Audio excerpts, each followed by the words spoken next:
welcome to Pisslo episode 16. I'm here as a fill-in host as Jetman's away today. So I am the Pixie. I'm here with Galaxybear. I'm here with Vendrick, Roe, Jack Valiant, and Zalicus. And we do have Collat coming on later to talk about all things League of Legends. Now, to start off, guys, it is now live. Episode 15 is live on the YouTube channel. If you haven't already gone over there, we'll put it in the Discord for you guys to head on over and check that out if you haven't already. And we're going to jump straight into it. So, starting with the Alpha games, we have Jack Valiant, Roe, and Vendrick here to discuss the games. How are you guys tonight? Doing well. Doing abs. I'm having a nice time. I am ready to discuss the games. They were a pretty banger. I was pretty proud of the boys. Yep, you're Philly beggar. Yeah, they were actually really great games to watch. I watched all of the two games, I believe. It was a 2-0. Yeah.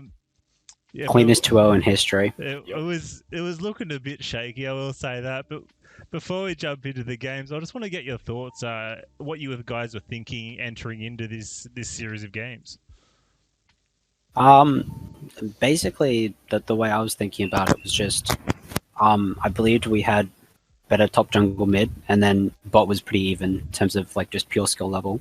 Like Voiso and Zingia are obviously really good players, but I have a lot of faith in Vendrick and Ohio Darling. So I don't know his name anymore.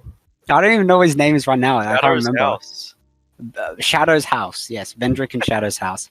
I think they're very good, and I had faith that they could at least like even things out in bottom lane, if not get an advantage on themselves. So it's just having draft advantage, right? And that was the awkward part for me, because Ken kind of flamed me afterwards. And it's just like, why didn't you just ask the admins for the Battlefy info? And I was like, I guess I could have done that, but at the time I was just like, there's no VODs because they weren't streaming their games like we were in terms of the quarterfinals, because they were doing it off stream, we were doing it on stream. And I was just like, okay, well, I'm just going to have to just like presume stuff and hope for the best. And it kind of worked out. It kind of didn't. In the end, we got what we wanted, and it was a bit rough, but we did win. Yeah. I was just... Go ahead. No, go ahead. I was just really scared of Voice. Like, I've always... We haven't played against him much, but every game that I've seen of his, he's just gone crazy 1v9. Like, I think he's probably like the second best ADC in amateur behind the vendor. Yeah. I was scared he was gonna gap our ADC like he did. But, like, yeah, we still won. I mean, funnily enough, I was probably the least scared because I'm confident in my own ability. So it's like, if the enemy ADC is the really good one on the enemy team, it makes me feel better because at least I know my top mid wouldn't. Yeah. So I have faith in myself to do well. And game 2 was kind of rough. But yeah, it's probably the worst I've ever done. But I mean, oh well, lose and improve. What are you gonna do? Yeah, what are you gonna do? Yeah, no, it is really good to see you guys come out with the 2-0. Were they the expected results? Did you guys expect to come out 2-0 or? I think yeah. I mean, maybe a month or two ago, I would have thought we'd probably lose. Oh, I thought we would have lost, but in recent weeks, we were winning like 3 scrims. We were like 8-1 in our past 3 scrims or something. Yeah, scrims are genuinely getting quite boring. Like, was complaining that we were winning too hard. He was like, "Can we stop winning, guys? It's not fun winning the past 3 sets so easily." So we were really confident. But we were like, yeah, easy to her. Yeah, we've improved a lot. Like, I don't even know what's happened, but Jack and I enjoyed. Yeah, we're so much better than we used to be. Like, I think the more I think about it, the more confident I am against us. After watching them be kind of shaky, and then us, I think we're a lot better than Weekend Warriors. Sure. So I think we're probably going to do quite well against this. I think. Yeah, I mean, it's good to hear that you guys got a lot of confidence coming into that finals matchup against Ziz. We're going to go jumping into the game. So game 1, we did actually see their top side of the map get actually quite strong. So what was your thoughts as that game was progressing? Like, what was in your minds to get ahead and win that game and close it out cleanly? I mean, their top side obviously set was Giga far ahead, but Yeah. like everywhere else was going quite well. It only got like a bit of a hiccup when we had that play where all died on bottom, and then it was like, okay, now it's back to a struggle, but we still had a large lead even though we did get shut down. So it was pretty good. It's just the infamous Jack Valiant versus Set matchup is notorious in Weeknight Warriors because it just doesn't matter. He just hasn't got the capability. No matter what matchup, I don't think I've ever beaten Set in competitive at least. I think a couple solo queues. It doesn't matter what player's on Set. It doesn't matter what champion Jack Valiant is on. The Set versus Jack Valiant cannot be stopped. It's actually unbelievable. Oh dear me. That game was like so easy if I just don't feed my ass off. Like literally everywhere was so far ahead. Even if I AFK on my tower and just get nothing done. It's just, oh man, I don't know how to beat him. Like I want to try to beat him, and then every time I get so close to killing him, he's like, "LOL, I just punched your head off." Oh, that's I hate that guy. it's interesting you say that. Like, is it a champ pool thing or is it a? It's a mix of everything. Even if I pick a counter to him, I still lose. Like just, I used to have a problem with Darius back in like season 7 or 8 and 8. Yep. I think it's the same thing. It's just I don't get him yet. Yeah. Like his ability to punch me and win. Even if I dodge the W, don't get stunned by the E, he just autos me and I lose. And I think that's stupid. I can fucking go crazy and like it doesn't even matter if he just punches. Health Right. Yeah. I don't know. I main the champ, so like I enjoy it. I enjoy it much. I enjoy going ham, but anyway, game 2 was a bit cleaner from you guys. I will say that. Yeah, that's what it looked like anyway. I don't know what happened, to the bot side of the map. Looking at the scores, but Look.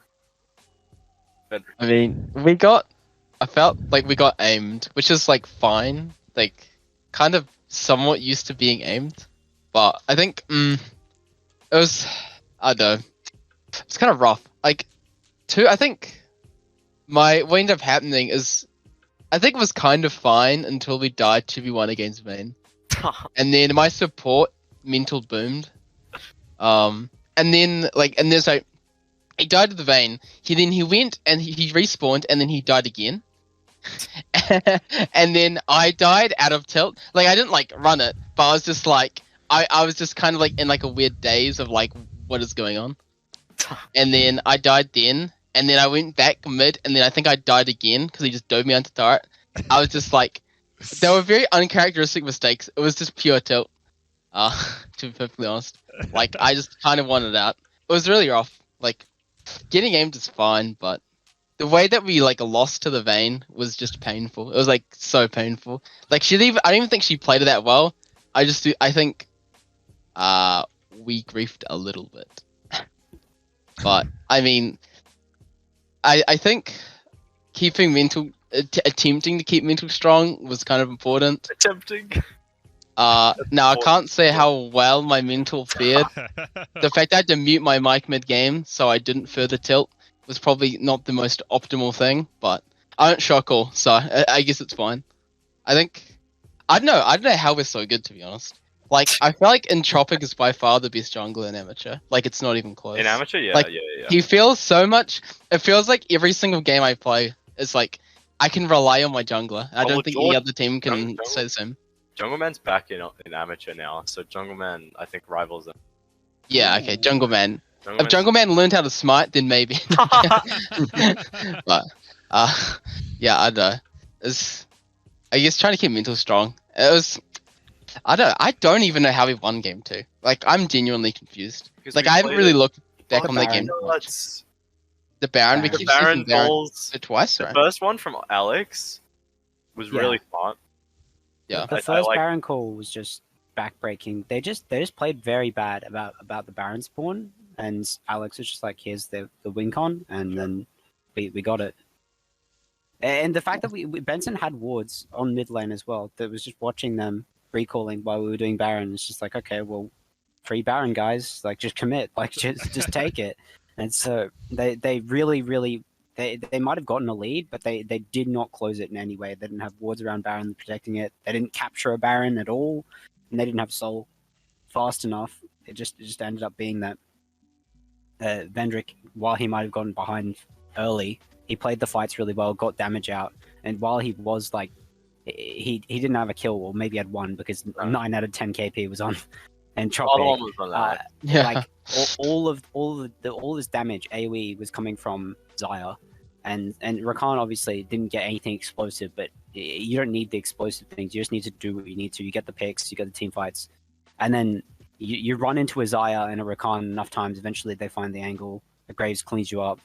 So it was just playing well even from deficit, and that's good. Yeah, ironically, I feel like our team play was better than theirs, which I think we used to have a problem with team play. Like, I used to find our macro course really questionable, but I think recently we've played really well on the macro side. Like, I don't know, like I rewatched the game once from Voice's perspective, and honestly, it was a bit hard to watch. I feel like his team has no idea how to play with the Vayne. Yep. And they kind of just griefed them.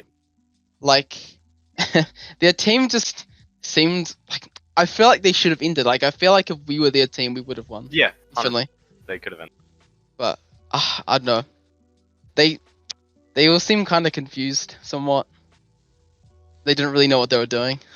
Yeah, okay. Which made it kind of easy for us. Like, it's easy to capitalize on. Are they new competitive? I feel like I haven't seen. Are they new to competitive? I feel like I haven't seen their top. I don't know. They've been around. Oh, maybe not the players. I know the Desire's been. Yeah. But I don't know their top mid school. I feel like that was also just like one of the plans going in, like take jungle off of comfort, and he was on champions that were not exactly the hardest champions to play, but it was still enough that it had a significant impact, probably.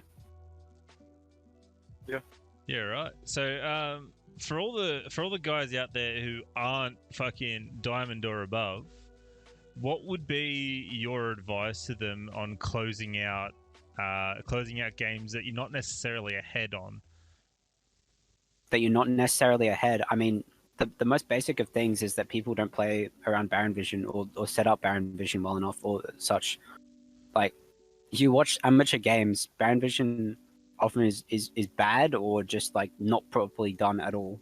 Like, sometimes there'll just be wards still in the pit, or the Baron Vision will be really, really shallow. And Barons are either taken by, you just get a random teamfight victory and you take Baron, and then wow, you're just winning because you're just up a few K gold and Baron and you go in siege. Or like there's just this random, you're allowed to take it because the enemy team didn't respect that you could take it. Like we did. Like Weekend Warriors was just allowed to get Baron because Baron's up for a minute. It's 21 minutes into the game. There's no wards on it, and they're not even respecting it. They're channeling recalls. They're not even thinking like, oh, what if they just do Baron? Because we're showing 3 on the map, but that doesn't mean Baron can't be taken. You need to actually go in, get vision, all that good stuff, and make sure that you can't just have the rug taken out under you. Yeah. I mean, I feel like vision control and like grouping as 5 is generally a good strategy. Like, some teams don't kind of expect you to group, and then just, especially if you have engage, I feel like just grouping as 5 randomly and just killing people that walk in, because like even our team does it. Like, I feel like people will like solo ward, like go on little adventures that is somewhat illegal sometimes, and they're very punishable. I feel like if you just, I don't know, play for enemy mistakes, it's pretty easy. Like, vision control seems kind of OP. The more that I play, the more like the teams that I versed, I'm like, damn, that was really hard. It felt unwinnable. Are the teams that abuse vision control and can like choke you out, and they play for like picks grouped as 5, and it's just really, really kind of aids to verse. Yeah. Okay. That sounds like you've pretty much hit every nail on the head, which is good to hear, I guess. I mean, I'm Pisslo, so I don't really know that sort of shit. But anyway, what are your guys' thoughts leading into the finals? Obviously, you don't have to go into depth about strategy and all that sort of shit. But what are your thoughts on coming up against Ziz? Because they're obviously a strong team, and you guys are as well. So I'm hoping for a banger 5 set. But yeah, what are you guys' thoughts coming into this? I'm a little bit scared as Ziz. I'm scared of blue specifically. Yeah, we're all scared of blue. I think everyone in the amateur scene is scared of blue. Every Yeah. game he plays, he gets 5 banned. It's because he's a fucking challenger player, but he's just 1k not a LP player. challenger. He's literally 1k LP challenge. Is he highest ranked top laner? He's highest ranked top laner on our server right now. Like, Yeah, you have to be scared of him if he's playing an app. His If- champion pool is just very well positioned as well right now. Yeah. All he plays. He doesn't. It's not like he has a champion puddle. He definitely has a champion pool, but it's not an ocean. Like, he doesn't play every single top laner. He just has a very strong pool of strong characters, and so you can 5-ban his champion pool, but it doesn't matter because he has a 6th champion, and so you have to actually just prepare for his characters, less so than just, oh yes, we'll just ban out all of these annoying characters, and then, oh wait, we've left every single character open to the rest of his team, and we've completely tunnel visioned on blue. Yeah, okay. Sound Yeah, I like- mean, I think. So go on. No, you keep going, mate. I was gonna say, I feel like if they're playing Get Back, things get a lot scarier. If they're not playing Yeah. Get Back, it's a lot easier. I Rikai's don't think brother, their man. team. Rikai's brother. Yeah, definitely Rikai's brother. Very good player. I think if they're not playing him, I don't think the rest of the team is that special. Yeah. Like, it's the more I think about it, it's like Alani's quite good, but I think Entropic is genuinely quite cracked. I was he the other mid, Ricky QQ. He's doesn't pretty play, good. but He, he was good. yeah, I mean, I think Arcaden can do decently. The reason why Get Back is a bit monkey-esque is I think Get Back is a lot more. I think he's a very smart player, and I don't think Arcaden fares well into very smart players with his playstyle and how he plays like Chindermere and crap. Like, I don't think he can abuse someone like Get Back. Like the enemy mid in the Desire series, he was pretty bad.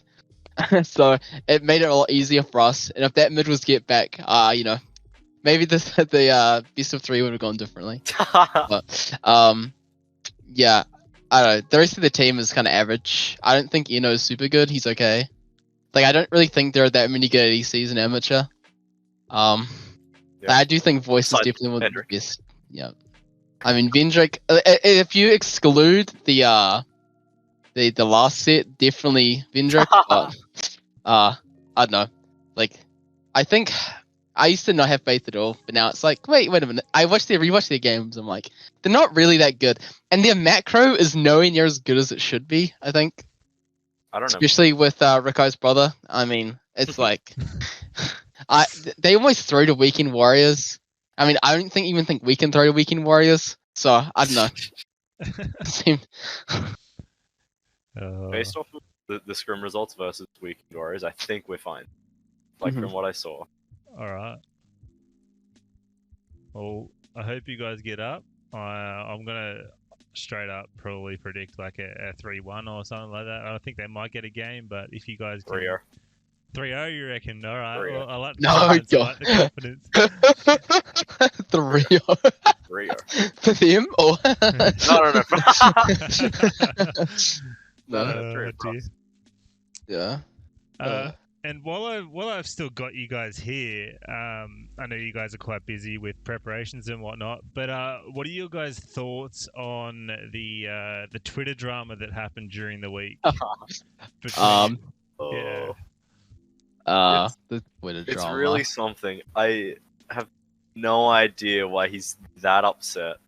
Like, it's I like mean, the WKW MO to post a shitty meme. And I feel like if you get upset at a 30-second video saying "LOL, you lost," like he took it to heart. He was like, "You are personally insulting my players," and like, man, we just said you lost. Like, it's a funny video. I don't think he should have got that upset, and I don't think he should have made it that big of a thing. I do think the Weekend Warriors socials are quite BM. But I mean, Dude. like, I know this is Oceanic Amateur League. Who really cares at the end of the day? Like, I don't know. As long as it's not personal, they're just shit talking play. Like, haha, you lost. It's not like, oh yeah, Voice Zero is a terrible human being, and I hope suffering upon him. You know, it's I feel nothing like like- that. So, I mean, Yeah, I feel like anyone who's gonna get like upset or salty about like shit on Twitter or whatever should go watch a few of Rich Gang's videos. Those were fucking hilarious. yeah, It's a lot worse than anything anyone else is doing. So I mean, like, I feel like people got to grow up a little bit. Yeah. Yeah, I'm personally a friend of Boost Animals, right? So I thought I was. I I thought he was cool, but I like Boost Animal. Boost Animal's a cool guy. So I don't really know what happened in terms of the Twitter. I kind of saw it and I was like, I don't know what's going on here, because I talked to him after the games as well, like just about what happened and stuff, and we had to talk about it, and it's cool. So, I don't know. Something in particular like didn't go right with him. I understand it. Like obviously it was not like the most well mannered. Oh yes, good gaming. 2-0 for Weekend Warriors. It was in the face, right? Like it was going hard, but I thought it was fine once I saw that Voiso commented on it, and it was chill about it. He was just like yeah. sad, but he wasn't like, oh my god, why would you do this to me or something. Maybe it hurt him more than he was showing, but either way, I just hope it didn't hurt him too bad or anything, because it was just meant in fun. Obviously, Voice like tweeted that after his previous quarterfinal game, and so the fact that he picks Vayne twice in a row and then loses both games is it's material, right? Like it's banter material. So it's just no feelings were meant to be hurt. It's just for the banter. So it is what it is.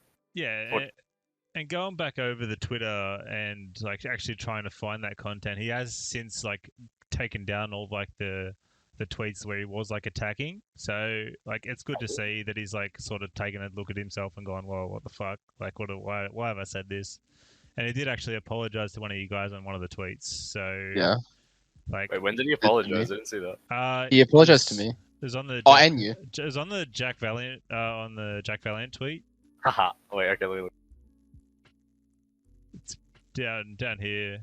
I guess your eyesight and IQ are both fine. My bad. Against you guys. Oh, I genuinely didn't even see this tweet. Yeah. So like, it's good of him to sort of take a look at it and go like, yeah, I lashed out incorrectly. Sorry guys, like my bad. But yeah, I don't know. Yeah. Hey, I think I don't know, apologies are really underrated. Like, I feel like a lot of people, at least in Oceania, or maybe this is just in general, but like, definitely, I don't know, aren't the type of people to apologize for past misconduct, things like that. So it's nice to see people actually kind of being like, sorry. I don't know. It feels like sure. it doesn't happen enough. Yeah, I completely agree with that. Like, if you go to like people are so ready to like call people out for shit like they do wrong. It's like they don't call themselves out, you know, and just be like, all right, yeah, no, my bad, I fucked up. Yeah. That's my boy, Boosted Animal. King. How did Boosted Animal feel about the games? Was he upset? Oh, I just think it's just kind of sad to lose 2 games like that, right? Like game 1 obviously was a bit more in our favor, but it definitely could have gone either way after the 4 deaths that happened bot, right? And all the shutdowns come down. Vayne can now play the game, and it was just that we were better players at the end of the day. I think, even though better players mechanically anyway in that team fight, that we just 5-0. Like both games ended up just being we 5-0 in a team fight, and it's late enough to the game we can just win off of it. And so more specifically, maybe just as we scaled, like our mid late is just better than theirs, but the early game was a bit more rough. Obviously we got that really chaotic fight that gave us like 7-0, like holy shit, like, but after that it got a bit rocky. Then we recovered mid late, but I think it's just kind of just like, damn, so many things could have gone better. If we just put a ward on Baron and stopped you guys from sneaking it, then the game's completely different in game 2. Or game 1, if we just take it slower. Don't keep consolidating with the Vayne and the front line that we have. We feel a lot better, but No. in the end, they do lose both games. I thought it was interesting trying to react to the drafts. I talked to him about the drafts because obviously couldn't talk to him beforehand, but afterwards we were just like discussing what we were thinking going into it, and he had more surprises to spring on me than I had. But the Graves, I think, was probably not too expected, seeing as the buff had just come in and Tro's just a big Graves fan, so we got the Graves in. And it did a lot of work. Great. Yeah, he was probably the MVP of this series, Mr. Entropic. 100%. Played very well. 100%. Obviously, Entropic is the big standout. Like, oh yes, he did indeed do a lot that series. But for me, like in terms of like just player performance, maybe not literal MVP, as in like he did the most to win that series, but like Alex like got ahead in game one and like had and that was a big deal. And then he also had just Titan mental game two, and so and of course the shot calls. So I definitely behind closed doors MVP was Alex, whereas like just like results based intro, of course. Yeah. Alex was really proud of his comms. Like I was talking to him, he was like, "Dude, my comms that game, clean as hell." And I was like, "Yeah, yeah, for sure." I think. Yeah, absolutely. He might not have just like absolutely carried the game in any way in terms of just mechanics, but like the comms definitely just keeping it chill, keeping everything focused, keeping an eye on the win con, and then getting there. As well, though? Yeah, I definitely. For me, Jack Valiant, you're definitely less of a like the value in you comes from your comms. I think that's the main reason one would want you on a team. I think so. Not like your champion pool or your mechanics, but just good comms and like good mental inside of like an amateur game. Because obviously you're not like the highest rated player around, or you're not just like 1v9, or you don't play every single champion, but you do have a good team atmosphere, and that's really important. It sounds like a backhanded compliment. You suck at everything. Yeah, we've terrible champions. Can't play the game, but you're good person. No. Yeah, we've talked about this many a time, me and Jack Valiant. So nothing new for him. Nothing new. All right, G-Bear, do you have any questions for these guys before they head off? No, not really. No. Things, pretty self-explanatory. Oh, I mean, I did have questions, but like we've already covered it, so like, no, it's all good. Okay. Do you guys have any shout-outs before you guys shoot off? Shout out Alex Arcaden. Yep, Alex Arcaden. And Entropic. And Benson Sai. Benson. I'm a big fan of all the boys on. Shout out Jungleman 29. Yeah, I'm surprised how much we've improved though. Like, shout out Flop. Holy moly! Might not help out. Oh, much, Floppy! Shout out Flop. Flop's cool. Yeah, the OG manager, the man who started it all. Oh, he's so handsome and strong. So handsome. Mr. Floppy. Jesus. That's all that comes to immediate mind. Yeah, all right. Well, if you guys have any socials or anything you want linked in the video, just shoot them through to myself, Jep, or Galaxybear, and we'll get them on the next video. I got a beastly Yeah. DMs right now. Wow. Oh, I was gonna do it for you as well. Have you heard of Jack Valiant? Guys. Yeah, Jack Valiant. You guys are Jack. Jack Valiant fan? Yeah. All right. Well, it was good to have you guys on. Thank you for having us. Thank you very much. Good luck in the finals, guys. Thank you very much. As we now return to our regular scheduled programming. All right. Collat is here. Hello. Yeah, Collat is finally here. Yo, fuck, that KFC line was so long, bro. Yeah? It was not fun. They didn't even have my tenders either. I got given shitty wings, bro. What? Wicked Disappointed. wings? No, like just burnt regular original recipe wings. What do you mean? They don't have those. They don't exist. They do exist. No. I'm looking at two of them right now in front of me. I Original refuse. recipe I rings. refuse. Well, the reason why is because Wicked Wings are so getting much better, 12 right? original. Getting Yeah, 12 but I original wasn't given that recipe rings option, kind was of I? hard, man. What do you They're- 6 whole chickens. Yeah, true. Exactly, Jack Fowler. You made the point for me. How are the chickens so small though? That's what I don't get. They package the original recipe in chickens, not in like just packets of wings. So Oh, true. there's a lot of packets you ask for. Fortunately, it's not that many. That's right, bro. Think how many male chickens they need to make a thing of popcorn chicken. That's it. Mhm. That's a lot of chickens. We'll just jump straight down to the Echo Division games. That was TBH by GYF. We have Zalicus here, who, correct me if I'm wrong, is the jungler for TBH. The jungle Correct. man. Yes, I am the jungle. The big voice that keeps them on the track. He does. He does. Is what I've heard. I have had to pull the boys in line a few times. KFC genetically modified the chickens to have 6 wings and 6 legs. Dude, that's a beast of a creature. That's crazy, man. Yo, where do I get some of those for the backyard? Yeah, I don't know, man. Don't know how you do it. But yeah, so back to the games in League of Legends. What were your guys' thoughts entering this series? Did you guys get the expected results that you wanted, or talk us through what your thoughts were? Yeah, I thought so. The team felt pretty confident leading into this matchup, and we've been doing a lot of scrimming lately, a lot of practicing.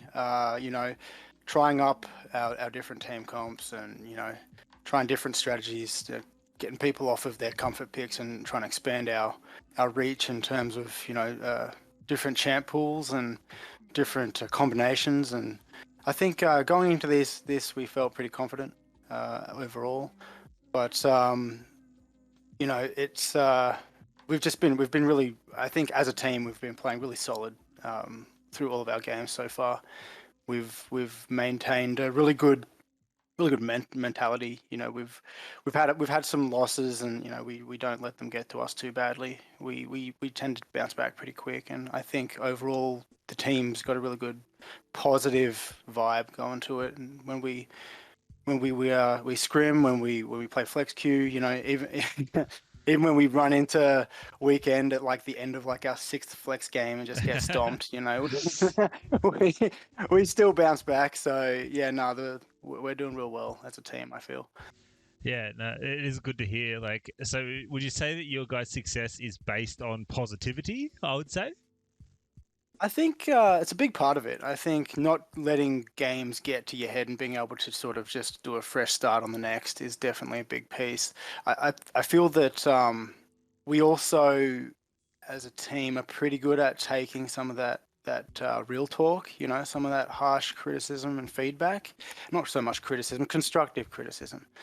But like myself I'm a good example of that. Like I've been known as the coin flip of the team. I used to, my signature move was just like 3 camp clear and then invade red. But what a Chad. Yeah. And you know what, like it used to be pretty successful in that solo queue mentality, but I've definitely reined it in, and I don't do it nowhere near as much as I used to. I'm more about that team play now, and I think a lot of the boys in the team are evolving in a very similar manner. Yeah, Sounds like the same origins of Blabber, basically, from Cloud9. Dude just coin flipped every fucking game, becomes a world-class jungler. Is that what we're gonna see from you next? Yeah, I mean that'd be awesome. But, yeah, I mean that's the dream, right? Just coin flip your way to professionalism. I mean, you're getting your way there. To be fair, you're doing the OC equivalent of World Stage, which is Gamma Finals. Well, I mean, same thing. I think Gamma Finals are a little more important, but I mean, TPH as a team, we're very young. We've only been playing together for maybe 2 or 3 months now. It's so we're very raw in terms of just our cohesion. And even in that time frame, we've done a few roster swaps. I think Huya was on a season, not a season, episode or two ago, and he had some stuff to say about our origin story. But yeah, I think that we've got plenty of room to grow and to continue just, trying to win, get those wins, get those dubs. Yeah, no, for sure. You definitely have stamped your dominance on the what used to be the Iron to Gold scene, but now the Div 3 scene. What were your guys' thoughts on the new coach for GYF? Yeah, I mean, he had some pretty I'll say loud predictions up front, but I personally don't have, so in terms of the community and everything else, I'm probably one of the worst people to talk to about staying active in the community, because I'm very much the kind of guy that's just I'll be doing my own thing until the team's yo, we're scrimming, and I'll just show up and then just play, and then I'll fuck off somewhere else again.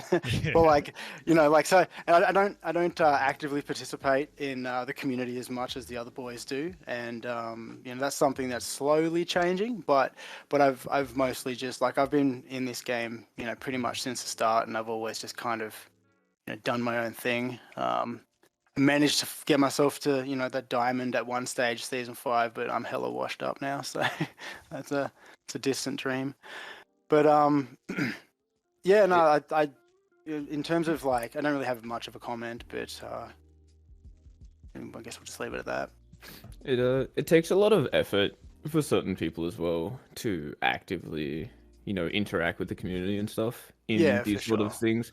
It's not everyone's cup of tea to just get in there and hang out with all these people every day, or be in the chats. And I know I don't do it. I can't. Well, between working full time and then playing with the boys of an evening, and you've got your I don't really have much outside time life to as well, probably. Yeah, well, that's it. Maintaining your social circles outside of the League of Legends. I mean, it's pretty tough to balance it all sometimes. So, unfortunately, some of the communities, the LoL communities, get put on the back burner.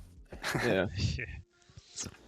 I do have a few questions about some of the games, if we want to move into that. If that's sure. That was going to be the next segment, area to go into. So let's do that. Wonderful. How were you feeling in game 1? Because that game looked a bit doomed. I mean, yeah, I personally felt like I had a really good start in the jungle. The Warwick is not something that people expect to just be strolling through mid level 3.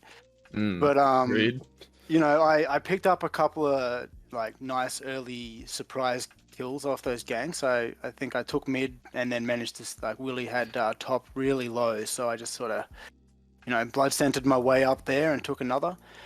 No, it definitely got pretty dicey, towards that middle game. Cassiopeia, one for all on the cast was pretty horrifying. We didn't really seem to have a good answer. Anytime we got some kind of engage on the cast, it was just instant Shen ult followed up by a Ziggs bomb just to throw you off, and it was really hard to lock anyone down. The Kane was, he was quite mobile. I was a little bit, I guess, shocked, because it looked like he was gearing up to be red Kane, and then all of a sudden he's just blue, and I'm like, oh, okay. Yeah. Not personally, not the choice. I thought, considering that we had, Big Boy Willie in the top lane, that's just impossible to kill. Ended up being impossible to kill. I definitely thought that the blue Kane was an interesting choice. Yeah, so I'd like to go over a couple of points, because as you said, you were 2-0 in 5 minutes. You were the first 2 kills of the game. Yeah. Definitely got yourself off to a fast start, and I think that contributed heavily to you being able to secure at least the first dragon. Not sure how you snuck away the second one. That seemed a bit illegal to me. Was that the one where I just kind of blast coned over the wall? You just that kind of went. One, I think. I'm not sure, but you just kind of went and did it.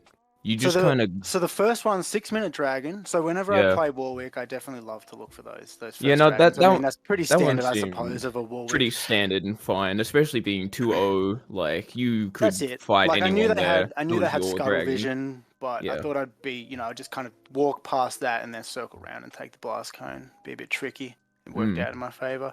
I honestly can't remember about the second dragon fight. I'm pulling up a blank on how that played out. I'm scrubbing through it at the moment.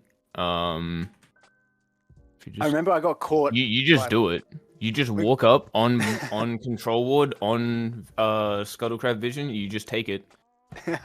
Yeah, look. Sometimes if you I just start think that doing the it, they map kind of states- poke you out. You just take the fucking dragon. They don't contest you. Oh, that's where we both got out. We had to ult out over the wall. Yeah. Myself and Brenny, we had to burn the R's to get out of that one. Yeah, I remember that now. But, because I've got pretty good confidence. Like the team, like we take dragons in that style quite a lot in our scrims and our when we play together. And I know that the boys are really good at zoning and they know that I'll just be like, yo, I'm on the dragon. Like I'm not going to get off this thing until we trust them. So that's you it. safe Exactly while right. doing Like the I have dragon. complete That's confidence that they're gonna protect me, while I go for that objective. That's good. You need that in a team because I would say you and to the later game, Willie, 100% would be the MVPs of this game. More so you, the fact you were able to pick up those 2 kills and force those 2 dragons. Because after that, this game turned around very quickly. I think you realized halfway through, you guys, as you were saying, can't really kill the Cassiopeia. You don't outrange any of them. Yeah. And you don't want to play a short range, mostly melee team comp into a Cassiopeia. It's just not fun. No, like there was a deciding moment where we were sort of all in mid. We were just kind of doing the typical OCE ARAM, and we were just being murdered under tower. Like we were just eating Ziggs bomb after Ziggs bomb. Like we had no way to fight back, and it was at that point where I kind of. You were stuck there for about 5 minutes. Yeah, and I was like, did look, it boys, for another.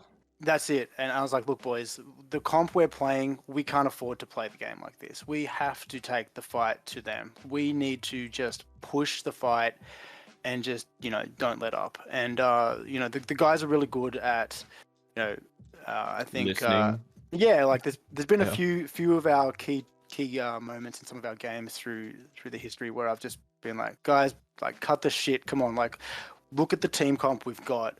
We've got to do something different. And they're good at adapting and just changing their play style on the fly. And that's where we started winning those fights, when we just started actually engaging and just not letting up. It was the turning point. I'm watching the first fight right now. The big impact. I'm guessing you just say it. They're all sieging mid slowly. You just kind of tell Willie, just fight the Shen. He goes all in. You get the kill on Shen. We actually started strategizing pretty well mid-game about like who. There was one incident where I ulted Cass and then Willie immediately broke my ult with his. Yeah. And that's at that moment we're just like, okay, we need to be clear on who's targeting who and who's focusing who in these fights, because selection. Yeah, that's it. It just wasn't. So that was a big moment of change for us in that game.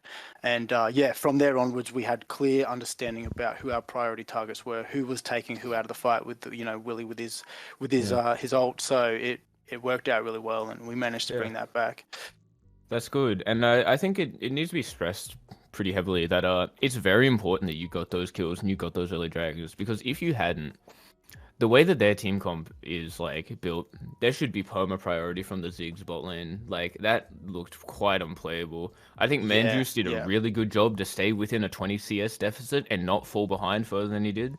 I think that's exceptional play.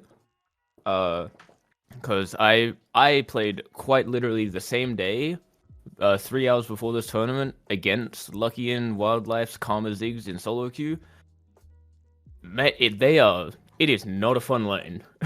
Oh, for sure. And it is really hard. So for you to be able to get those dragons, stop them from getting soul. Because if you weren't doing that, they would have had soul by 25 minutes, guaranteed, while you're stuck in your base before you boys got your shit together. And that's it. And would have been, I believe that would have been the to difference of turn. the game. That would have been made it so much harder. What was the soul that game? Was it? It was Mountain Soul. Mountain Soul. You got the first two. You got an Ocean and a Cloud. They got 2 mountains right after. Yeah. And then that's when you guys took that one real good fight. 30 seconds after that, I think the next dragon spawned. or oh no, a little bit after, you guys took another fight bot lane. You just sent it. Yeah. Willie at this point was pretty big because he got a triple kill off the fight. Yeah, he was huge and just unkillable at he this was point. big. He was definitely like the pillar of the team. That like it was just he's definitely the he just didn't die. Like he just would not go down. This game. Yeah, he for sure. I think that a lot of our success that game was off the back of him just becoming massive. And I think one of the probably flaws in like the enemy team comp is they were really missing that AD presence. Like they didn't have anyone that could just like answer the big Mordekaiser. Once he had his force of nature and everything, and it was done. Yeah, I would like to circle back to the Kane moment. You mentioned it before. You were surprised he went blue Kane. This is actually apparently this is quite unknown because I was seeing in the Twitch chat people were confused about this. This is what a good Kane should be doing. Blue Kane with red build and Manamune is the best Kane and like the optimal Kane by far. Not sure about the Conqueror, but he's still Conqueror. Admittedly, I've not played against a lot of Kanes in recent he hasn't matches. been around too much, but he got a couple buffs a while ago. People started building what was seemingly wrong items on the wrong type of Kane, and it was working. So a new meta swung around where you build Assassin on red Kane, and you build red Kane on blue Kane. Yeah, okay. And does that sort of just, I guess it's maybe like evens him out more as a champion overall? So the idea is that he has enough damage. He has essentially a 33% damage amp for the first 5 seconds or 3 seconds of combat. That deals that extra damage as magic damage. So he has plenty to kill a squishy. As well as he's going to be naturally tanky. He has a 4-second cooldown on his walk through a wall, which he can't be slowed, and moves extremely quickly. Oh, definitely. Blue Kane can get around the map. Yeah. In an instant. So it perfectly splits what red Kane and blue Kane both want to do in the same. I mean that makes perfect sense. It's just the only issue is he was the solo AD source, and 33% of his damage is also magic.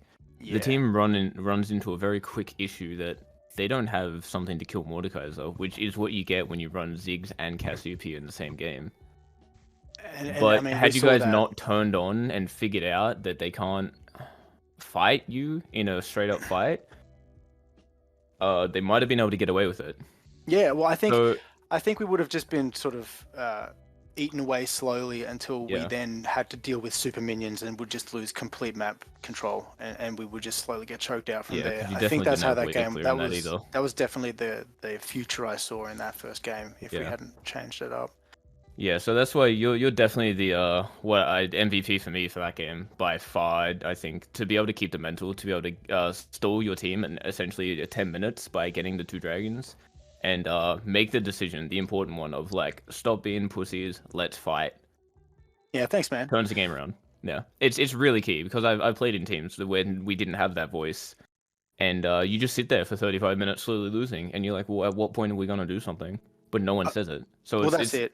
And when you're losing a game, it's that so not easy everyone to fall has. into that mentality. Like it's so easy to just kind of be like, give up. Let's just give up. I don't know what to do. People become lost. They stop positioning correctly. They stop responding to objectives, and it happens. But yeah. So how are you feeling going into game 2 with that big comeback? You felt super confident. You think you're going to just put them away in the 2-0 there? I mean, the early game was hard. Even from draft, I got sort of last 5 seconds. I was kind of going into draft expecting to pick for our AD, and then sort of last moment, it was like, oh no, just pick for yourself. I was like, oh man, I haven't even like considered yet what I'm playing, and just kind of went with a comfort pick of mine, which is the Elise. And Elise was good here in this comp. I think it worked out all right. Like I was doing some good damage, and thankfully I was able to just get some of those key cocoons in some of those fights onto the carries that really helped us in that mid game there. But definitely, that Ezreal, lucky on that Ez he was a big problem. Like he was 2 Qs, and most people on our team was sitting at like 50% health, and And that's before the fight had even started. You know, he's just like from fog of war, like, oh, there goes 25% of my health bar, and that was a tough one because we didn't really have like a hard engage. Like we had Willie on the Wukong. We had Brenny, which was able to go in, but only if there was like a minion wave nearby. He could sort of dash through it. But other than that, we were really just kind of relying on Willie to disrupt that back line, and for me to try and grab a pick was really the strategy in that one. Yeah. So I'd like to ask one question, and I'll bring your attention to 2 key points afterwards. But do you guys have a bit of a draft coach when you go into these games, or do you just do it as yourself as 5 players? Yeah, so as a team, we generally have some sessions where we will talk about team comps. Huya does drive a lot of those discussions, and sort of starts those conversations off. And then as a team, we sort of work out, who are we comfortable on, who do we struggle into, what kind of team comps do we struggle with. I think in those games we banned out the first 3 always because Tom Kench is just unkillable right now. Like we came up against him in some of our flex games, and we struggled with just trying to deal damage to him. Even when we could finally bring him down, we just had invested so many resources into it. We're just thinking that we just don't want to bother trying to deal with that. And we had seen that Casual had been playing it a little bit with some so we just didn't really want to there's definitely times when there's just certain patches will come through and we're just straight up just don't even want to bother trying to play into certain champs. No, that's fair enough. It does happen. Every team has their 1 or 2 champions that either just tilt the players or Tom's only a recent addition to for us, and he'll probably drop off our sort of ban rotation pretty just as quick as he came in. But the global comp out of the Nocturne and Galio was and has been a bit of a issue for us in some games, especially because of the way I like to play. Like I'm all about that scrapping in the river, scrapping in the enemy jungle. Like I'm all about taking those like trades with the enemy jungle, and having a Galio just constantly dropping on my head is not fun. Yeah, it makes it a bit unfair when someone just rocks up to your 1v1. And you can't really get out of it. Like, a Shen ult, you can kind of it's pretty hard, cool, yeah, it's pretty big. Away. But it's such a massive radius, I just get dropped, so... Alright, and so the 2 key points I'd like to bring your attention to, get your quick opinions and your thoughts on, was the lane assignment. GY actually lane swapped themselves at the start of the game. And then you guys lane swapped back to attempt to have the same matchups of what they would have been. Yep. It's funny you should bring that up. Whose plans were those? Yeah, so we were... Because I have some strong opinions. My opinions were very vocal in the Twitch chat during this game on who should be laning into who. But I do want to hear your opinions. So we originally matched... the Wukong with the Gwen. We were actually talking before this had even happened about the potential of us doing the same thing in draft. We were like, are we allowed to do this? Like we actually weren't sure that we were allowed to do it. We thought we might get penalized if we sort of queued and then instantly started the game in a switched position. So when it happened to us, we were just like, oh, okay, I guess it's happening. So we responded with our first back. We made the decision to correct the lane matchups in our minds. So if you were planning the swap anyway, and they did it for you, why wouldn't you just keep your champions in the same lane? It wasn't actually with those champions. You were just thinking about swapping in a general sense. Yeah, we were like, okay. What if we just kind of like, because we were kind of analyzing the champ pools and the matchups and the potential matchups, and we're just like, you know what, like this could really throw a spanner in the works. I don't know if they would know how to deal with this in mid lane, for example, and then we decided to sort of just, obviously not go with it. And then it happened to us and we're just like, oh shit. So I believe the rule based on what someone was saying in the chat, and again, not sure, didn't read it myself, don't take it for like lore, but I believe the rule is you're allowed to lane swap after 1 minute and 40 in the game has passed. Now they did lane swap before that, but Just- yeah, I'm not entirely sure on the. Just to weigh in on this matter, Yeah. Alpha did actually do a lane swap. I think it was week 3 or something like that. And so we were like, "Can we do this?" I'm not too sure. We went and asked the admins. They said, "Yes, you can lane swap. It doesn't matter. It doesn't matter what time you do it. You can do it." Like, because it definitely used to be a rule. I thought it was an old one. I wasn't sure if it was still around. Yeah. Someone Yeah, said so- it was. It was an So old we had rule. Yeah. Explicit actually went and inquired around it because I guess he knew that we would have question marks about it, and basically said, "Look, they can do it in pro play, so they can do it here." So that was pretty much the ruling. Well, I'm glad that's somewhat cleared up. Hopefully it becomes a little more well known to everyone, because that does give a lot more strategical advantages to teams that are willing to do that and have the players capable of laning in other lanes. Yeah, definitely. But, And it opens up a lot of opportunity for different makes the game a play bit more styles. interesting as well. Yeah. Oh, for sure. Yeah. Now, so the other key point. Oh, so did you think the Wukong does well into Gwen? Was that like a general team consensus, or was that like Willie in general was like, "Oh, I know this matchup, I'm confident in it"? Pretty much, yeah. So whenever we have certain lane matchups, we generally just rely on the laner to know their matchups and to understand what they want to play into it. I'm not a top laner. I don't regularly go into those matchups, so I'm not going to tell him what I think's best. So we do pretty well from that aspect of listening, and just going with it, like backing the decision of. So in this instance, Willie gave us a few options.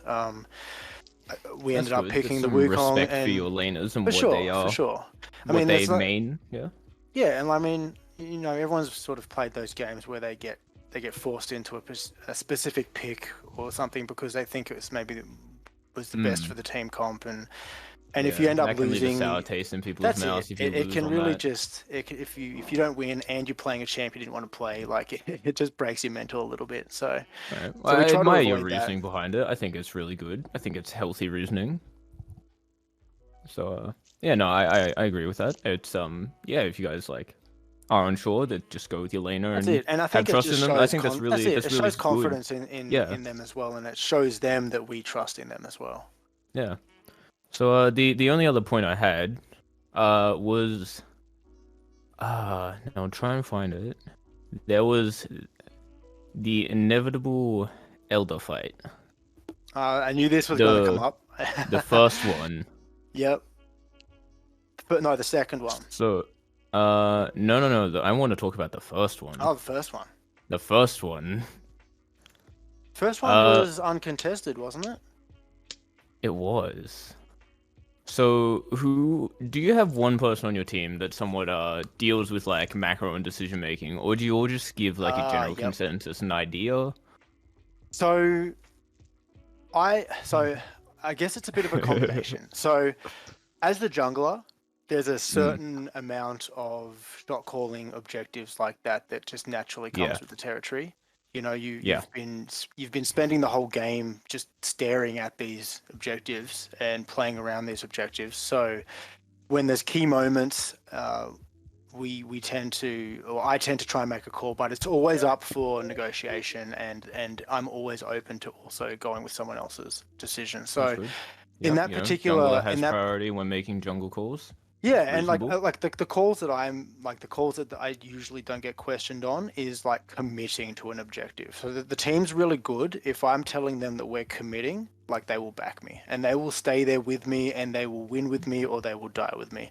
And I think that's really good because like the worst feeling as a jungler is like you start committing to a Baron, you get it down to like 2,000 or 3,000 health, just short of a smite sort of secure, and then you've got half of the team sort of falling back, half of the team just like dipping out because they're scared of getting caught in the Baron pit, and it's not a good place to be. Like it's doesn't do the team good at all. So the Yeah. boys are really good at backing those types of decisions. The decisions that's that are good. more open for discussion is definitely about like what's the play from here. So What in do you that do particular, after you got the objective? or even like with that one we had a really solid, like we caught mid out. Like I managed to cocoon Ezreal. I was just screaming. I'm just like Ezreal, Ezreal, Ezreal. Everyone just like dogpiled on. It was a really clean fight. We took the Yeah, inhibitor you got a off real that. good push. We took the inhib, and then originally we were like, let's go dragon. I can't. Sorry, Baron. I don't Yeah, remember if it was you my go call towards initially, it. or if it was a general consensus. But we then sort of reassessed, looked at the timer, and thought, you know what, like Elder's worth way more. And then once we take Elder, we'll just go to Baron. Like best case, we just fight them at Baron over Baron and ace them with the buff. So yeah, you'll see it in the gameplay. We start pathing up, and then we I'm all watching it just here. change our mind and just start pathing to dragon. So Yeah.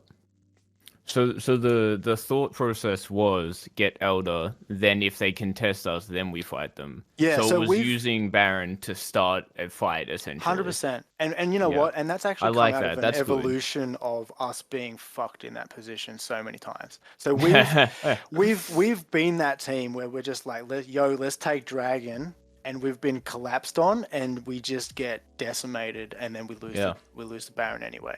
So we've It's a started really underrated tool, using Yeah. Baron as an As a engaged bait, tool. like Essentially. legit. Exactly. Yeah. Come fight us or you lose pinch them this. between Baron and your team, and it's Yeah. like half the team gets caught in the pit in like a death circle, Hmm. and the other half just get kind of spread out and just picked apart. So we've lost many objective fights that way, and we've definitely learned from those mistakes. And if we prefer now to be the team that fights over Baron after it's been started, rather than starting it and trying to defend ourselves from a. That's good. That's yeah. good. So that comes into it. How much experience do you guys as players have with the Elder Dragon itself? Because you said before, I think Elder Dragon's worth more than Baron, right? Yeah. I think. yeah, I mean, it's obviously a situational decision to make, and there's a lot of things to consider, like what the game state is. But I think, you have a full team of 5 with Elder. It's automatically, you've lessened every enemy's health bar by 20% straight up. Yeah, you have. It's a huge tool, and I mean, I don't know about you guys, but it is scary to fight a team that has Elder. Yeah. I mean, even the support's hitting you, and you're getting close to that like 20% health, and you're shitting yourself. You're like, I'm about to die. Yeah, it turns anyone into an assassin almost. Pretty much. So it just really accelerates the team's strength while that buff's active. So, is there anything that you would have, done differently decision-wise, looking back at this with like 2020 hindsight? I think if we were probably to do, personally, if we were to do anything different in that match, it would probably just be, I don't know, like there's so many things you look at and you go, oh, I could have done that better, could have done this better, but I think probably just maybe punishing, for me personally, I maybe could have punished the bot lane a little bit more, or at least assisted them a little bit more. I think letting that Ezreal just scale into the monster he became, it was just such a tough thing. I think we did a good job keeping Gwen somewhat under control, and didn't let her, just because Gwen's capable of becoming insanely impossible to kill. I think we did good there. I think, looking back at it, probably just when do you trying to feel keep it that fell Ezreal. apart in that game? Was there a key moment, or did you feel in control the whole time until? To be honest, I actually until it sort was of actually felt, over. Yeah, so I actually felt like we were. This is still game 2, right? We're talking. Yeah. Yep. Actually, personally, I felt like we didn't really have a good handle on that game at any point. I felt like a lot of our early game trades were somewhat even. I felt like we had some victories, but none of them were really any kind of like super confident, crushing victories through that match. It was definitely a hard-fought game, and Yeah. even when we managed to get all their inhibs down off of that singular middle team fight, it's just such a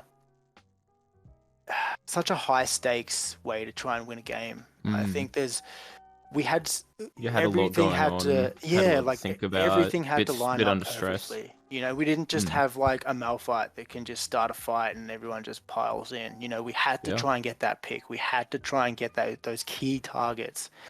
And you know, trying to get to Ezreal's already hard to catch on like a good day. Like never mind a Karma just consistently keeping him alive and keeping everyone else off him. So Yeah, and I mean, these are the issues that you run into when you play these sorts of like high damage team comps. If you can't successfully make the fight happen, your macro has to be on point. You leave less room for mistakes open when you can't just kill the enemy, you know? yeah. If you can just kill the enemy, of course, it's going to be a much easier game. You can start them. But when you aren't able to just outright kill them, you can struggle to start the fights. If your macro is anything besides perfect, it's going to be a tough game. 100% agree. And Huya refers to them as difficult to execute team comps. So Which they are, yeah. I definitely feel like we put ourselves in that position where, you know, like if a game is riding on me landing a cocoon on an Ezreal that's jumping around, like that's a big thing, right? Like that's a big responsibility, you know, big thing to do to try and get that win. So but no, like I think you know, all in all for that game, like, you know, I think both sides played really well. Unfortunately, we didn't get the win for that one. Like they were just too strong for us, and we just took a bad fight and at the second elder, and I think we just we all knew it was done by that point. Yep. And then I guess just moving quickly on to game 3 before we move past this. How do you feel going into game 3? Mental 1-1 coming off the defeat. Definitely, you know, definitely a tough position. You really, and this is what it circles back to what I was talking about earlier. It's good. It's important to be able to shake off a loss like that. You know, when it was such a hard fought game and we lost, just like, you know, at the end there, obviously it brings everyone down a little bit. You know, everyone's hoping for that clean 2-0. And then when it gets sent to a game 3, it just puts that pressure back on. Like winning first game, you've got that leeway, you've got a little bit of wiggle room, breathing space, but when it comes down to that deciding match, definitely you feel the pressure, and when that third game is straight off the back of a loss as opposed to off the back of a win, you've got that added struggle of just like, you know, the mental damage that was done from the previous match. Yeah, definitely. And then I think game 3 was just, I definitely enjoyed your team comp a lot better. The gameplay you guys had to play towards topside, the Volibear pulling him out, you became big on that bear very quickly. Yeah. Had a lot of good plays towards the top side, and I think you guys had a real strong handle on game 3. I was really impressed with how you, as you said, shrugged off that loss, kind of put the other 2 games out of your head, played a real strong, concisive, well macroed, like well thought out game, and I think you ended it extremely convincingly. Yeah, look, game 3 definitely felt much more commanding from our side. I don't believe that, you know, out of the 3 matches that you know, that night definitely was the most comfortable. I definitely, you know, Volley's Brenny with the Anivia. Brenny was big. Like he was huge. Brenny was like, I mean, Anivia on a good 7-0 day is just at one hard point to get next to, right? But you make that exactly a 7-0 Anivia, and then by the time you even get a fraction towards him, you've been killed. You know, so no, the boys played really well. You know, Brenny became a massive center, you know, pillar in the mid lane, and Willie on the Jacks, just, you know, he just became you the and Willie biggest had a pain. real good 2v2 topside, just good gameplay. My focus was just shut the Gwen down. Like I just was like, look, Gwen, we've kind of had a bit of a problem with the Gwen. We know that casual loves that Gwen pick if it's left first, and honestly, I think he overextended quite a lot that game, and I wasn't going to let that happen for free. So he didn't really have much vision in the river at all. Every time I came and swept it, it was empty, and he just kind of let me camp him in the early game, I feel. Yeah. Well, yeah, no, as I said, I think game 3 was really convincing, really clean. Obviously, every game has some mistakes to a certain point, but I think it was just concisive victory. The team felt very choked out. I don't think they really had much of a choice with what they could do. No, so, but all that being said, like the GYF boys played really well. Oh yeah. And I think that it definitely could have been. Yeah, I mean, it definitely was looking like it could have been anyone's game there, but thankfully we managed to pull it back in that third game. Yeah, well, once again, congratulations on the series, and any thoughts going into? Is it next week you guys play, or do you have a week off? So it's next week. Next Thursday, is it? Yeah, I think so. Yeah, cool. So you'll be coming up against the boys themselves. Yep. Yeah. Are you feeling confident if this goes to game 5? Do you think you boys will out-mental them? Do you think you can hold your own there? It's an interesting question, isn't it? Like That's where I think what the deciding points will be, actually. If it goes to game 5, I think the better mental will win. I mean, we've shown that we can shrug a loss off and still focus and pull back such a convincing game like right after. So I think we've got the potential from a mental perspective to last the five games, and if it gets there, it'd be awesome if we can get a really good final. But that being said, like we know the boys, we know the Weekend boys are a stiff competition, and we're under no delusion that we're going to have to bring our A game. So we're really looking forward to it. The team's really hyped for the finals. Looks like it's shaping up to be a bit of a the unstoppable shield mental, the unbreakable force of your mental versus the unstoppable force of the Pixie's top crushing, mental destroying gameplay. Team booming. Pixie over here. That's it. It'll be a battle of who breaks first. Yeah. All right, Pixie, where do you want us to go next? So next we do have the what is it? The Gamma boys. They have actually shown through. We've got 3 guys here. We have Christmas Trees, Dioko, and Pirate Pat chilling up there. So I know they're in the chat. So if they can make their way down to the guest room, thank you, Zalicus, for talking us through those games, mate. And best of luck for next week. Thank you. Thanks for having me. Yeah, thanks for coming. Thanks for answering my questions as well. Yeah, no worries, man. Man just took over with his KFC over here. I feel like it's a bit hard for you to ask these Game 3 questions, right? When they're your opponent, is it not? I mean, he'll just be asking us what our strats are straight up. Yeah, exactly. Wait, what are you first picking? What are you first picking, bro? What's your team comp look like? A little bit of conflict of interest there. Yeah. Oh, dearie me. All right, so we do. That's right. I'll hand it back to you at this point now, though. Yeah, no worries at all. So we do have the era white boys, and looks like Snocky's decided to show up. Good to see you. Might have fell asleep. Finally woke up. Yeah, no worries, man. We had a fair bit of content to get through, so I had a feeling that you'd come back anyway. So. Just let's go to jump straight into it. What was your guys' feeling coming into these games against Team Cerberus? It was supposed to be hard, but Chris is just really good at the video game, so we kind of just can't say that. We were losing. We knew we'd shit on him. We knew we'd shit on him. We knew we'd shit on him. We play a team fight comp like pretty hard, so it's usually just like try not to end early game and we'll just win. Yeah. Which is, I'm pretty sure, what happened in the first game. Yeah, Chris is a monster carry on gas. Mate, if he gets his hand on like any of those hyper carries in the mid lane, it's a bit of a worry. And I'll always peel my king. Yeah. Been pretty hard lately because everything's like scaling's being banned. Yeah. Chris gets like 4 bans to him a game. It's pretty Yeah. unfortunate. I mean, it's one of those things, right? What ex OCS was it? OCS? Was it sorry?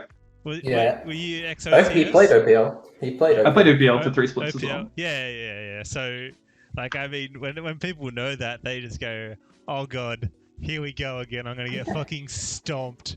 But Bro, I am hard stuff D3, so but, I wouldn't go too far. Yeah, no, it is the way the cookie crumbles, unfortunately. But did you guys expect to get the 2-0 out of that, or did you think they were going to get the game Of course. at least? I thought we might drop a game, to be honest. Yeah. No. Like, 2-0 we'll prepare to drop a game, but we'd think we'll win 2-0. Yeah, that's good to hear. So it looks like in game 1 and game 2, you just like hard draft team fight comps. Is that just your style, or Yeah, pretty much. Pretty done? Yep. I Just think we're a lot better at it. You can't go wrong. We usually look for something priority between Callum and myself, which is Dayuko, and then from there we look to push our leads into other lanes. Yeah, I mean, yeah, you can't really go wrong with just eat foolproof. Let's all go in at the same time and win the team. Yeah, just like as soon as you start messing around with split pushing and sieging and getting picks, it just gets too hard because the enemy team, all they have to do is just press R, engage, and they win fights.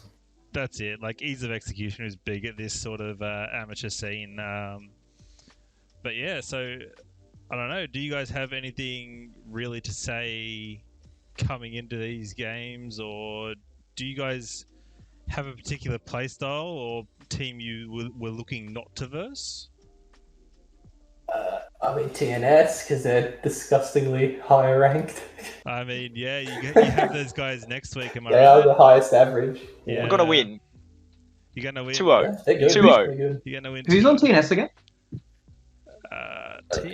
TNS. I'm actually not sure who TNS is. I think it has like Ring Race. It's Arcanic. Yeah, I know Ring Race. Ring Race. Is a Vigi on that one as well? Box skill is a weird one for me because every single time they link me like an op.gg for that guy, he hasn't played in like 2 months. And then they go, oh yeah, he has a Smurf. And they linked me a bronze account that played 2 ARAMs in the last month. And I was like... what are we? Gamma Game 5. Man's just naturally good. He just never plays, I guess, Chris. Yeah, so what's TNS? Here He is that he's a freak. Yeah, you have Top, Ring Reese, Box Killer, Arcanic, and Yos. Yeah. I'm convinced every player on that team could easily hit Diamond if they played. I mean, A lot of them don't play much ranked. No. What is it? Ring Race usually is like a tank jungler. Box Killer usually plays something scaling like the Kassadin. Or I think the Yone I've seen him play. But that was the problem when we versed TNS earlier in the split. We gave him Kassadin and he made like major mistakes in the early game, but he just came out on like a few team fights and just outscaled us. And I don't think we'll make that mistake again versus TNS. Yeah, alright. So pretty resounding confidence coming into the games and also coming into the finals. So do you guys think you're going to go to a game 5, or is it going to be pretty much Two games is all we need. 2 games is all you need? Well, it's a 3 upset. I think it's going to be a banger. It's going to be best of 5. There's 3 Like, it's games, going to be isn't up it? to 5 games. 3 games. I think 4. I think we go to 4. We'll win 2, then we smash them so hard they surrender the last one. Yeah, alright. Do you guys have like an MVP from your last 2 games this week? Oh, Chris. Chris. Easily Chris. Easily Chris. Christmas trees. Yeah. That first game we were just losing, and then they 1v1 him 3 times in the top lane. He wins all 3, and we just win the game after that. The worst thing was Chris was like shouting for shoutouts, and I never shoutouted him top lane, and he still just managed to pull it. Because he knew he didn't need it. Yeah, I just knew the man. Yeah. My top lane is a troll. Honestly, it's a top gap every game. It's kind of hard for us to have to carry the weight, Yeah. True. but we manage. Yeah. Actually, I do That think does we're help underrated that. in that aspect of like we have like strong team members, but they never get recognized. Like Pat usually gets no jungle assistance top lane, but he's always winning the 1v1. No jungle. Callum's an actual freak on jungling. I don't know. The man He's a will bit always go in. sometimes. He'll never stop. Yeah, Callum's like the mechanical zoomer, but he has no brain. That's pretty accurate. The only thing I could say about my Callum, philosophy is Daiko, always going. he gives double buffs to enemy top laners a bit. That's the only thing I can really thought. I mean, yeah, I mean that can happen, especially when they play like Mordekaiser or something, right? But yeah, it's good to hear that you guys got good confidence coming into that into the games. And one thing I am curious about, didn't Snocky play AD earlier in the series? Yeah, he used to be ADC, but then we realized he was just like shit at it, so we like we swapped him around, put him on the support. So no, we lost our support. Yeah, we lost our support, and Manu's an ADC man. Our support went to Hungary. Yeah, he moved to Hungary. Actually, he moved countries. Oh Jesus! Yeah, right. Okay. I think I work better with the team as like support anyway, than having to bringing somebody new in. Yeah, he's a lot. And we also got really Manu D into the team, which isn't the newest, but like he's played half of the split with us. Yeah, right. Okay. But yeah, I haven't really got anything for what's going? Wants you to show Chris. Oh, fair enough. Wants you to show the model of our team. There you go. I'm playing Progress. Whoops. I'll get on this one too. Let's go. We'll be the models. We'll be the What models. was it? The big stream, bro. There you go. Oh, Hello, all the viewers. yeah. Was it the second game? The second game of semis last week. We were a little bit rough. Yeah. I got a big lead. Like I have 15 kills there, but I inted like 4 deaths in a row back to back to back. It almost got a little spicy, but my team was hard carrying it from then on, so it didn't really matter. Yeah, right. So that was the Kiana game, was it? Yeah. Yeah. I mean, Chris loves dying inside lanes. He's really good on it. I think I did watch that actual game itself, and I did. There's a couple of like where he decided to like go in like 1v3, and then I was just like, oh, okay, what's he doing? Why is he doing that? And it's like, oh, okay, whatever. Yeah, we think that a lot as well. Yeah. Yeah. No one really knows what I'm doing. Just like, hey, Chris, why'd you die? It's like, we're not talking about that. Yeah, it's just, I wasn't looking at the map. I didn't know. Oh, the amount of times I'm tunnel focusing. I can't look at the map. You guys got to tell me. No, I legitimately have like a problem of like people have to tell me where they are on the minimap if they're like coming up on me because I won't look at my minimap at all, ever. Oh no! Don't reveal the strats. What the hell? Yeah. Just don't gank me. No ganking me. Penis are watching this, fucking rubbing their hands together, like, "Ooh, this is good. Let's go." That's why Snocky's is. He pings me. Yeah. Well, yeah, I say it, and I say it once. I'm like, oh, there's no way you couldn't see that. That's just like 4 people standing in a bush next to mid lane. And then he dies to it. And he dies to it. Okay, Yeah. I guess. Yeah. Right. Pretty consistently. That's good to hear, though. Good to hear that you guys are going to come out of it, and hopefully, we'll see you guys come out on top. We will. There's no doubt about it. Okay. There's no doubt about it. Hey, I want to see you guys here for the winners interview. All right? Oh, you will.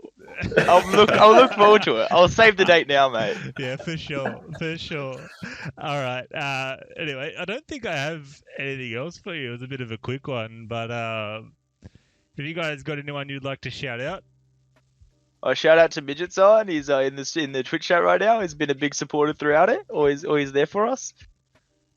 I like to shout out to Ghost for being the best manager. Oh, no. He's always there in the Twitch chat when we need him. Yeah? He's our hype man. He's our main hype man. Where's Ghost? Where is he? We didn't tell him about this one because he would flood the chat, and you wouldn't be able to see anyone else's. That's why he's not here today. He's our biggest fan. Yeah, fair enough, guys. If you have any socials you want linked in this video, just hit me up. Add me on Snapchat. Snapchat. Yeah. We'll put your snap code at the end of the fucking. Yeah. Just have the scan thing. People can scan it. Exactly. Yeah. Any ladies watching? Feel free. Hit me up. Bro, no one's going to contact you when Chris is there. Let's be honest. Yeah, it's true. I'm being outshadowed. Chris, turn your camera off. What the hell? My bad. Oh, jeez. All right, guys. Enjoy the rest If of your night. TNS is watching, don't ban Corky. You won't. Don't ban Yeah. Corky. Don't ban Corky. Don't ban Kale. See if you win. if you want to bet a match, don't ban Corky or Gale. If we will 100% 3-0 if they give us Corky Kale. No cap. Well, I hope they do. I want to see him fucking hard carry on something else. Not just catch. Hey, give me my Nah. My Nah always gets banned. I'm like a one-trick Nah player. But Nah's like really bad at the moment, so if you don't ban him... He runs we'll it probably down. lose You anyway. should see his match history on his Smurf. It's shocking. Yeah. It's not the best. Oh, well. Alright, thanks, Pixie. No worries, mate. Catch you guys later. Hooroo.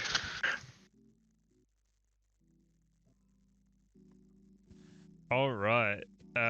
So the next segment that we do have, it's I'm gonna say it's a fan favorite. He's still got his beautiful face there. I can't stop looking at it. But we do have the Pisslo Pix, where we take a look at the patch notes and give our thoughts on what's going to be strong during the next pick. And we'll start with Collat. What's your thoughts on a particular item or champion that's just been adjusted? Item or champion that's just been adjusted. I think I think, 'cause obviously I play a lot of bot lane, and he's gone. So that's gonna be where I make it's where I spend most of my time. It's where I get most of my knowledge from. Yep. So bot this, lane changes on Caitlyn and It's Xayah. Caitlyn buff. Now, I play a lot of Xayah. She's my second most played champion. I love her. Great champion. But she's not doing well. She hasn't been doing well for a while. She's sitting well sub 50. And she pretty much always, besides like her initial release, when her and Rakan were just insane, she's definitely sat sub 50 for a while. Now this... with the items changes that came through, she really lost her ability to build Essence Reaver efficiently. The fact that it's like a Sheen effect is pretty terrible on her now. So you don't get a lot of CDR or ability cases now in her build. So this like just flat time off her ultimate is gonna keep you alive in a lot more situations than it would have. So it's good. I think it still needs to be like a bit of a pocket pick. If you're a Xayah player, then of course pick her. But if you like only play her sometimes, keep it for that game that they pick Nocturne, Galio, Shen. Keep it for that game, and she'll definitely shine through. As well as these Caitlyn buffs are fucking ridiculous. 20%. Caitlyn's Q has a total AD ratio, not a bonus AD ratio. So this counts her base AD in it. Now, over the past few patches as well, she got a couple of buffs to her, I think, AD growth and base AD again, which, if you pay attention to it, those are also the things that they nerfed to get her out of meta when every game was dominated by Caitlyn, Ashe, Jhin, Varus a while ago. So essentially what they've done is they've reverted the base AD nerfs, and now they've just given her 20% more total AD on her Q. If you get hit by a naked Caitlyn Q, I'm gonna be surprised if you don't take like half your health in lane. It's pretty big. If you're a Caitlyn player, if you like it, I think she's gonna be right into pro play like pretty quickly. She's definitely to watch out for. Yeah. Nice. And I think she can definitely like rival.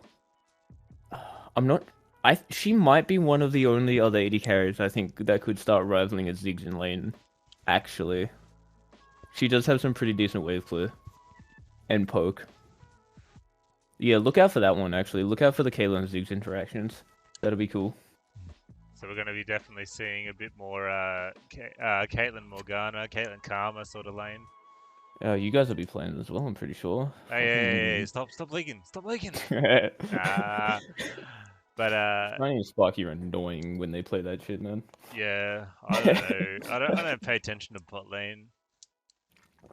You just play the things that kill them. I just like tab every now and then. I'm like, oh hey, why is our AD carry like dying so much? And you're like, oh, okay. But yeah, G-Bear. what's your pick of the patch?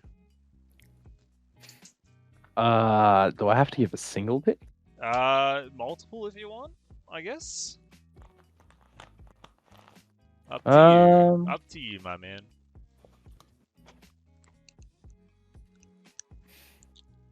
I mean,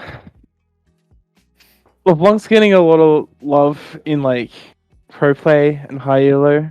I feel like Q Buff's kind of got slept on a bit. Not really like. I mean, she's going to be strong in this patch, but like those changes were like a while ago. I think there's probably going to be like similar things again with this patch, especially with I think Syndra got a buff. Was that correct? Mana reduced by 20, level 1 on OQ. Yes. So 20 mana off your Q level 1. That's pretty good. Because so it went down from 60 to 40. So essentially, for every like 2 Qs you cast previously, you can now cast 3. Yeah. So I mean, like that's pretty good. Yeah, levels 1 to 3 until you put that extra point into it. And mana items got some buffs as well. So like, yeah, I wouldn't. I wouldn't be surprised if champs like Syndra and Cass started like popping off a little bit because Cass is pretty strong. I'd probably like in general, I'd probably say Syndra just because like she's a really good bully, and she's like utilized really well in the highest tiers of play, and she's like brain dead easy in the lowest tiers. Like you can miss everything, you just press R on a squishy. Yeah. So I think she's definitely gonna be a pick to look out for on the current patch. Yeah, cool. Anything else? Sorry, is that me? There's one change in particular that I actually hate at the moment, and it's the hull breaker change. Yeah. Now I've played a few games, and Trundle is now become worse, and I hate it. Makes me want to just fucking die. But do you play the games after I told you about it the other day? Yeah. No, I did. You saw it as solo queue or something? Yeah, like I came up against one that built Triforce into a hull breaker and then just fucking proceeded to 1v5 my entire team. Yeah. Now I still won the game, but it was rough. Pretty much any champ that can build this second item in top lane or even in mid, I don't even know if there would be one in mid. I don't think mid. But it's more of a top lane focused item, right? Yeah. Where bruises and shit live around, and like any champ that can build it is going to be strong now. Aurelia is still strong, as Christmas Trees did mention. The change isn't actually like that big. Like it was like a slap on the wrist. Yeah, it's like, nah, don't do that. You can't one-shot people with your W. Yeah. But then, like... but she's still gonna do it anyway. Yeah, like, it's down from 80% at max to 70, like... Yeah. It still slaps. Like, it still hurts. I can tell you, I've been one-shot by it. This is all I play. Every game, I just get one-shot by these things. But yeah, like... It fucking hurts. Those two changes for me are going to be the biggest impact around. Like Aurelia, yeah, it's still just a high impact pick. So, yeah, I mean, that's really it from me. I have a weird take on what I think meta's going to rotate to very quickly. Okay, here we go. Right? I'm ready. Collat's crack takes. Correct takes. Yeah. Alright, so obviously Ziggs is like the penultimate bot laner right now, I believe. Yeah. I played like 2 games of him in normals and like just it slaps. Yeah, it's not even like that hard, it just wins. If you put practice on it, you play it with a good support, like it just wins. Now, and as well as AP junglers have been very prominent for quite a while, haven't really gone away. I think Diana is like by far the best with Protobell into Zhonya's. Don't build anything else. Just she's an engage bot. That's it. With Aurelia being so good mid lane right now, those are your damage sources. playing the Ziggs bot lane and other similar champions, another champion that filled the same role for a while was Syndra bot lane. And I think a good matchup into the Ziggs as well would be Syndra. If you're feeling a little spicy, I think Victor is not bad. If you have like a support that can do a bit of damage and maybe hold them still, you actually have kill potential early. Bot laners, especially actual AD carries, have very low magic resist early. Like 24 or something. That's like only minus 16% damage. You're doing you buy early pen boots, by the way, you're basically true damage on AD carries and like certain supports for a long time. Blitzcrank's buff even puts him more towards he got armor. You play like a Victor into a Blitzcrank, like Blitzcrank's kind of crying. Yeah, damage and armor. Yeah.